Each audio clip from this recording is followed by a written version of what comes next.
Bueno, un saludo para todos. Vamos a hablar hoy sobre psicolingüística.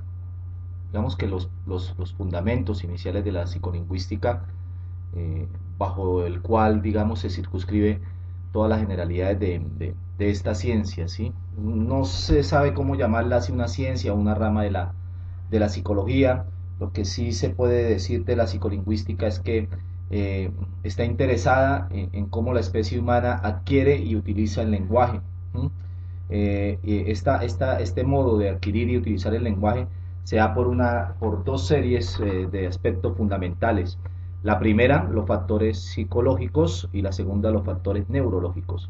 Cuando se involucran los factores psicológicos, se está hablando de cómo el individuo conoce su realidad a partir de los procesos psicológicos que conocemos: la sensación, la percepción, la atención, la memoria, el aprendizaje, el lenguaje, la motivación, la emoción, bueno, entre otros. Eh, y digamos cómo estos factores psicológicos influyen en el lenguaje del ser humano. Si nos detenemos a revisar cómo la sensación, la atención, la percepción, la memoria y los otros factores como la emoción, la motivación influyen en el lenguaje, necesariamente tendríamos que también eh, inferir o determinar la importancia de la herencia, el ambiente y la cultura en el modo como el individuo utiliza y adquiere el lenguaje. Por otro lado están los aspectos neurológicos, y ya cuando hablamos de los aspectos neurológicos estamos hablando de una posición biologicista del lenguaje, o sea, cómo el lenguaje tiene un funcionamiento de tipo fisiológico, de tipo neurológico, donde se involucra el sistema nervioso central y el cerebro. ¿Mm? Bueno, entonces estamos viendo una rama de la psicología bastante extensa, bastante compleja, en donde trata de determinar cómo el lenguaje se cruza, no solamente con los aspectos psicológicos y los aspectos neurológicos, sino también con la relación de la herencia, el ambiente, la influencia cultural, y de allí para allá también, como también de la forma o el modo como el individuo comprende el lenguaje, produce el lenguaje, determinado en gran medida por las funciones cognitivas y comunicativas del ser humano. Esto hace que el lenguaje, si bien tiene una influencia cultural, si bien tiene una influencia ambiental, el lenguaje es un proceso individual, ¿sí? Porque todas las funciones cognitivas y comunicativas en el ser humano no son iguales.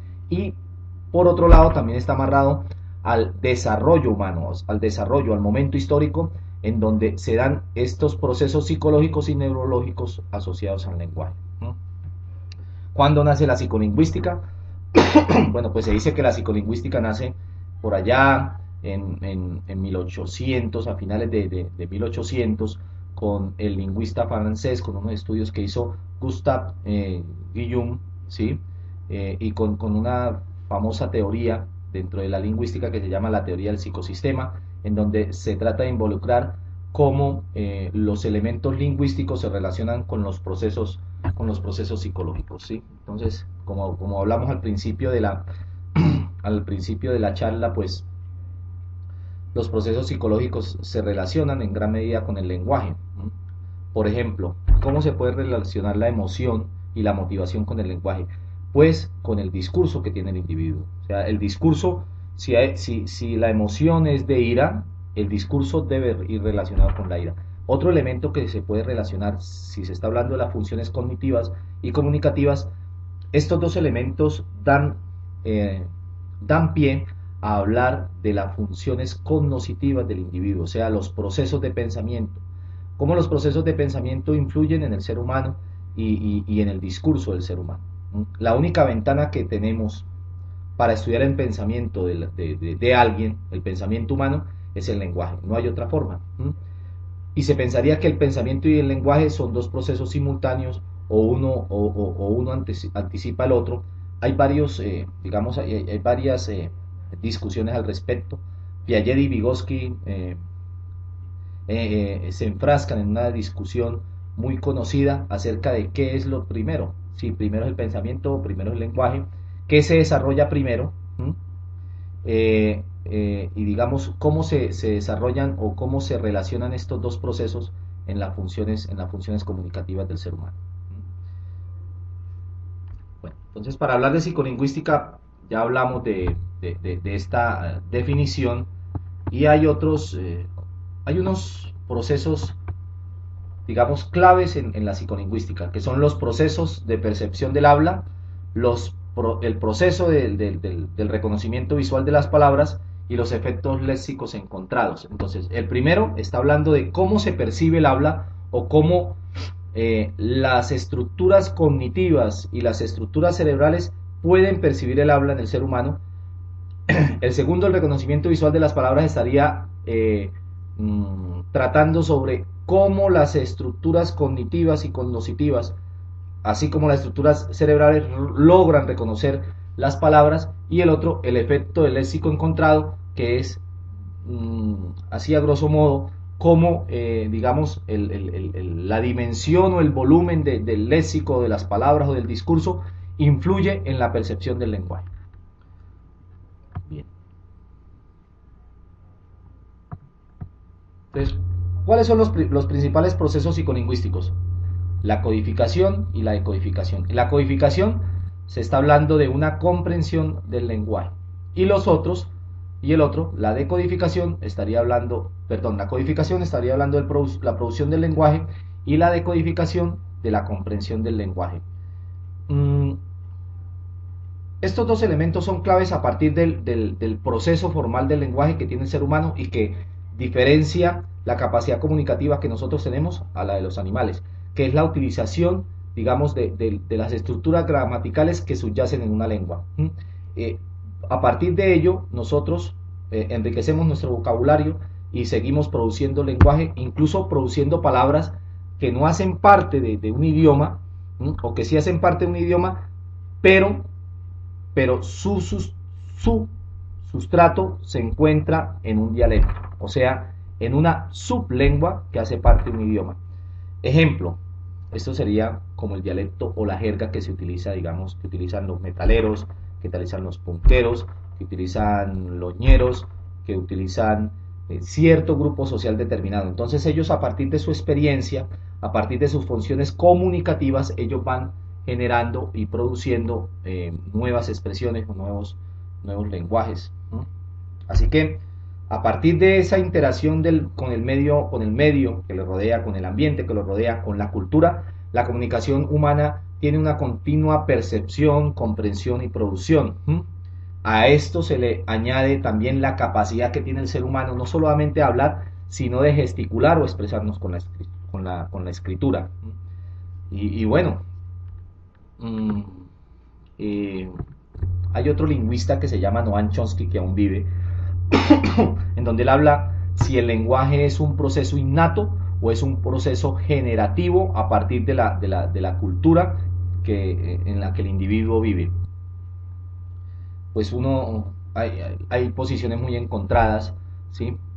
Si bien el proceso puede ser innato, porque están las estructuras cerebrales que determinan, digamos, que en el área de Broca se puede dar el acto motor del habla. También se puede decir que en el área de Wernicke se da el proceso de comprensión del lenguaje hablado y escrito. Hablado y escrito, si bien esas dos estructuras están ahí, esas dos estructuras necesitan, en últimas, el carácter pragmático o la interacción discursiva con otros habloparlantes para que se pueda dar el proceso comunicativo. Es en últimas decir que el contacto social está plenamente comprobado científicamente que es importante en los procesos de adquisición del habla, ¿sí? Y que si bien se tiene la innata capacidad para aprender lenguas, mientras no haya contacto social, pues sería imposible lograrlo. Bueno, hay que comprender que todo proceso psicológico tiene su génesis, ¿sí? Generado a partir digamos, del desarrollo del ser humano, y la psicolingüística trataría de estudiar no solamente la génesis del lenguaje, la génesis de las funciones comunicativas del ser humano, de las funciones y el funcionamiento de la palabra, sino también de analizarlos y mirar cómo el ser humano logra entrar en la práctica de estos procesos. Bien.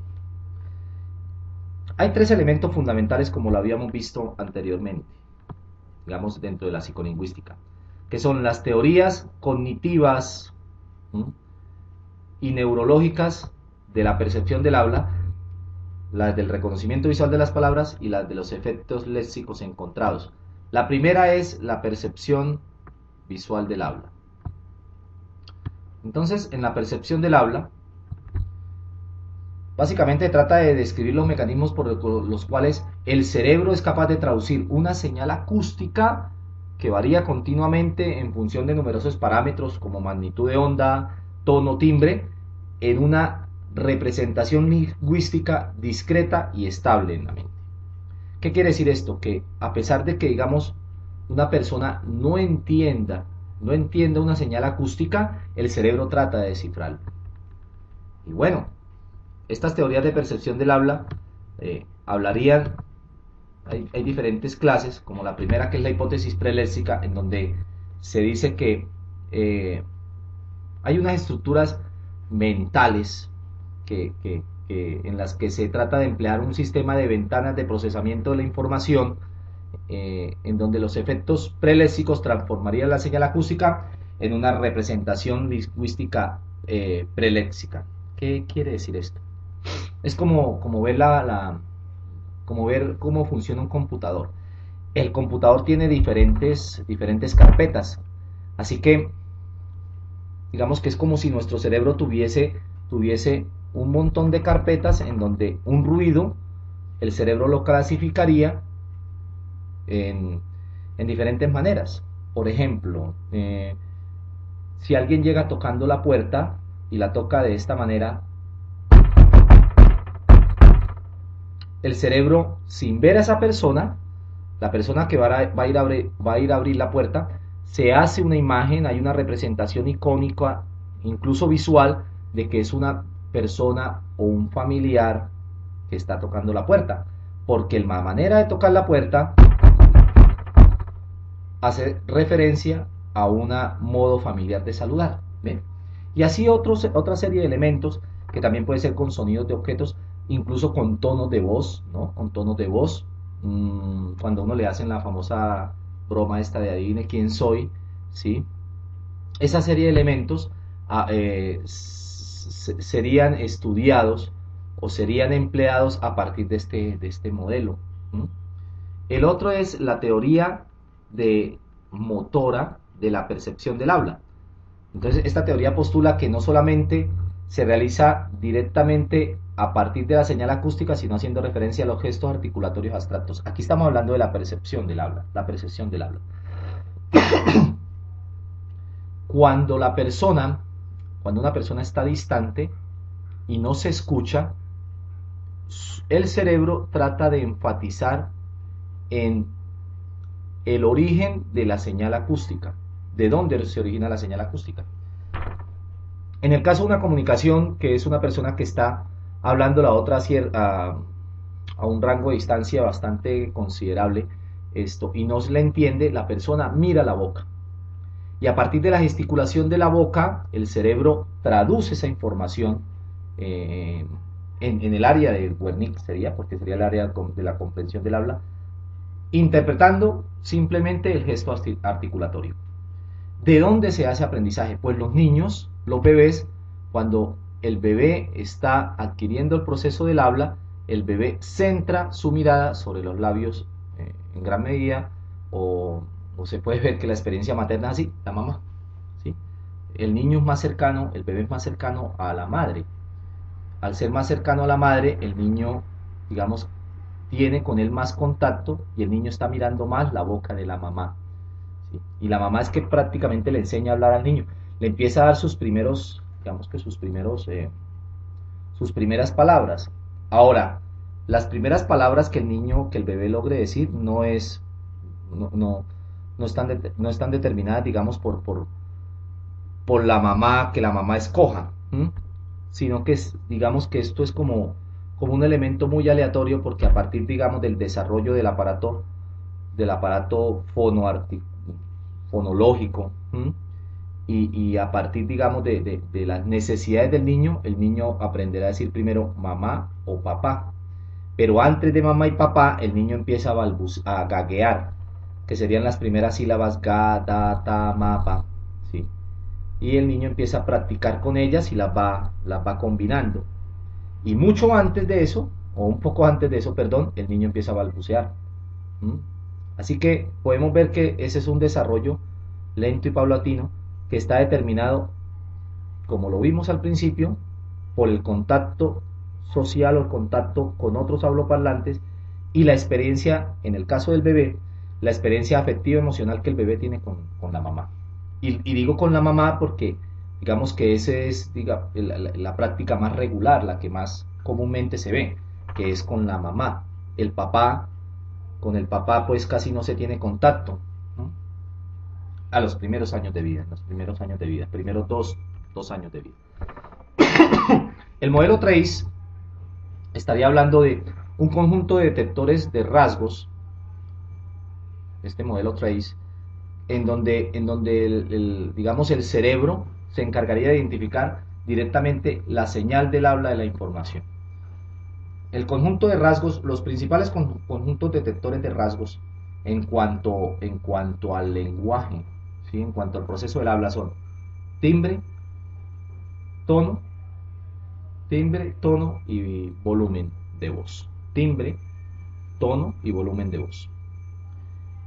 Esos rasgos entran al cerebro y se van difuminando por diferentes áreas cerebrales en donde se encargarán de reconocer objetos, personas, memoria a largo plazo para cruzar estos elementos con otros, ¿sí? Etcétera, etcétera. Por ejemplo, el escuchar una canción. Entonces, una persona está escuchando una canción y el cerebro no solamente escucha la voz, la canción, sino que está colocando timbre, tono, tono y volumen del cantante, sino que también la está cruzando con la memoria a largo plazo para determinar en dónde escuchó esa canción su primera vez, si es que lo recuerda, y también con una memoria visual para interpretar, o una memoria nominal, mejor, para decir quién es la persona, cuál es el nombre del artista que está cantando, ¿no? Son las maravillas del cerebro. Y es tratar de vincular también, la psicolingüística trataría de mirar o de generar hipótesis de que cómo funcionan todos estos procesos, estos complejos procesos mentales en nuestro cerebro para lograr descifrar esta información. Se llaman hipótesis porque no hay manera de descubrirlo, o sea, no hay manera de decir o de encontrar en el cerebro las ventanas donde se procesa la información. No las encontramos. ¿Mm? Ahora, como proceso neurológico, como proceso biológico, sí hay los experimentos en vivo, en cerebros en vivo, eh, y los experimentos y las técnicas por neuroimagen han dado, digamos, muchos avances al respecto en el campo de la neuropsicología y en el campo de la neuropsicología del lenguaje. Pero una neurociencia cognitiva, en neurociencia cognitiva la cosa ya es mucho más compleja porque los procesos cognitivos o los procesos mentales son demasiado complejos de estudiar. Por eso son hipótesis.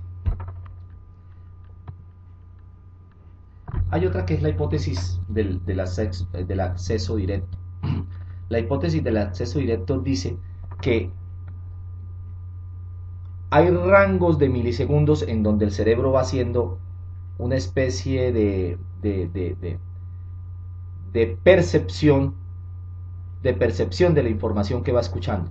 Interesante. O sea, que a medida que ustedes van escuchando mi voz, el cerebro cada milésima de segundo va tomando esa información y la va difuminando por el cerebro y la va procesando rápidamente.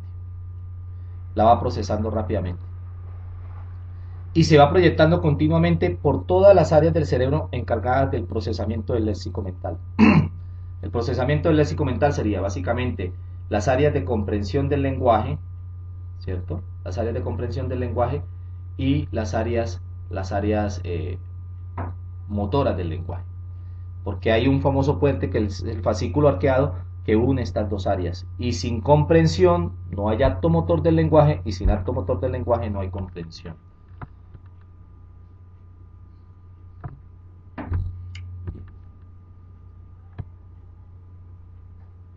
El modelo de cohorte. Es un modelo diseñado por Marsden Wilson, dos lingüistas que trataron de determinar que la selección del léxico mental está determinada por el inicio de la palabra. El cerebro, dicen algunos neurocientíficos, que el cerebro se encarga de comparar, que el cerebro casi que no percibe, sino que él está comparando la experiencia, su experiencia, su experiencia real con una experiencia ya vivida que está por allá en alguna área del sistema de memoria a largo plazo. Ejemplo, que cuando se ve a una persona con un cabello rubio, el cerebro lo que está haciendo es diciendo, no es que esta persona sea de cabello amarillo, sino que esta persona no es de cabello negro, pero tampoco es de cabello marrón, entonces esta persona es de un tono que está en medio de estos dos colores. No sé si me hago entender. Entonces es que el cerebro está tratando de comparar la experiencia real percibida con otra experiencia subyacente que ya había sido vivida. Al comparar esas dos experiencias, el cerebro tiene la capacidad de pensar en memoria prospectiva, o sea, en futuro, o sea, anticipar una respuesta, predecir lo que va a pasar, ¿sí? O sea, que cuando uno le dicen muy buenos días, el cerebro ya dice días, ¿sí? Ay, hágame un fa, y el cerebro ya dice por, o sea, el cerebro se encarga de completar la información. ¿Por qué el cerebro es capaz de completar la información? Pues porque trabaja en red y porque tiene dos hemisferios que el uno complementa al otro. Por ejemplo, el hemisferio izquierdo es lógico, secuencial, matemático, ordenado, sistemático. Sería como si el hemisferio izquierdo dijera muy buenos días y el hemisferio derecho es integrador. El hemisferio derecho va a decir sigue la sílaba as, muy buenos días. Y no solamente el hemisferio derecho va a tener esa capacidad de decir muy buenos días, sino que el hemisferio derecho va a decir el que me está diciendo muy buenos días es tal persona y estoy ubicado en tal lado y son muy buenos días porque son las 8 de la mañana. ¿Ven? O sea, pero todo determinado a partir del inicio de la palabra. Y a partir del inicio de la palabra, el cerebro es capaz de anticipar o de predecir también todo lo que viene después. A partir de la experiencia, obviamente, a partir de la experiencia. Y hay muchos experimentos que se han hecho al respecto. Y hay ejercicios bien interesantes, como por ejemplo, cuando se da un párrafo y las palabras están en desorden y las palabras, algunas letras son cambiadas por números y la persona es capaz de leer, ¿sí? Pero porque interpreta bien el inicio de la palabra y porque interpreta bien el final de la palabra, y lo que hace el cerebro es completar. Pero si se le muestra esto a un niño que hasta ahora está aprendiendo a leer, el ejercicio no sería igual, ¿no? Así que por eso es importante, digamos, el elemento experiencial, el elemento empírico del lenguaje. Y viene la teoría de la percepción directa. Entonces, la teoría de la percepción directa, propuesta por Pisoni, habla sobre los mecanismos generales de la percepción auditiva, un elemento, y el otro elemento, el léxico mental, y estos dos elementos unidos hacen parte de la memoria episódica general del sujeto. O sea, que para que la persona aprenda a hablar, o la significancia o el impacto de los significados de los discursos, de las palabras, de las frases que la persona le da a cierto elemento, a cierta situación, está dado por el episodio en particular. A ver, una persona si hay una persona que le va mal en matemáticas, pero él le fue mal en matemáticas, fue por, digamos, una mala experiencia con su profesora de matemáticas. La matemática como palabra hace parte del léxico mental, o sea, un significado que se tiene ahí, que sería la palabra matemáticas. Ahora, esta persona no le gustan las matemáticas y tiene que ver por qué. No solamente la experiencia vivida con la profesora, sino por las palabras que escuchó de esa profesora en esa materia, en esa asignatura, que le decía que usted no aprende, usted no sirve, usted divide mal, usted no sabe, ¿sí? Y estos dos elementos hacen parte de ¿qué? De un escenario o un episodio, y esa es la memoria episódica general. O sea, que la percepción de las palabras se dan, si bien se escuchan, si bien se tiene un significado acerca de esa percepción, de esa representación gramatical, hace parte todo de un escenario, de un escenario, de un escenario. ¿Sí? Si a uno le dicen conductismo, uno lo primero que le viene a la cabeza puede ser Skinner, ¿cierto? Skinner. Pero si yo tuve una mala, si yo tuve, me fue mal en la materia de conductismo, probablemente a mí me dicen conductismo y yo no recuerde Skinner, sino que yo recuerde al profesor. Y voy a recordar un momento en particular o principal o esencial con ese profesor, que puede ser un día que él me entregó un parcial en donde me decía, tome, sacó 1.5. Así que son elementos demasiado complejos. Ya no estamos hablando del inicio de la palabra, ya no estamos hablando de carpetas, estamos hablando de cómo la vivencia, cómo lo cotidiano, cómo la experiencia subjetiva no solamente se relaciona con la percepción auditiva, sino con el léxico mental. O sea, cuando uno está emocionalmente contrariado, tiene problemas, cualquier cruce de palabras con otra persona puede ser para mí significar un problema. Porque la emoción determina la representación que tiene mi cerebro, que tiene la mente, sobre las palabras que el otro me dice a mí. Por más de que sean palabras que no tengan ningún tipo de agresión, ¿sí? O que no sean lascivas. Pero el episodio en particular, mediado por la emoción, por la motivación y por otros procesos psicológicos, sí determinan la representación que yo tengo o la percepción que yo hago de las palabras que el otro me está diciendo. Bueno, entonces esa es la primera parte de esta asignatura de psicolingüística. Posteriormente estaremos hablando de las teorías de reconocimiento visual de las palabras y los efectos de longitud de las mismas. Así que estén muy bien. Chao, chao.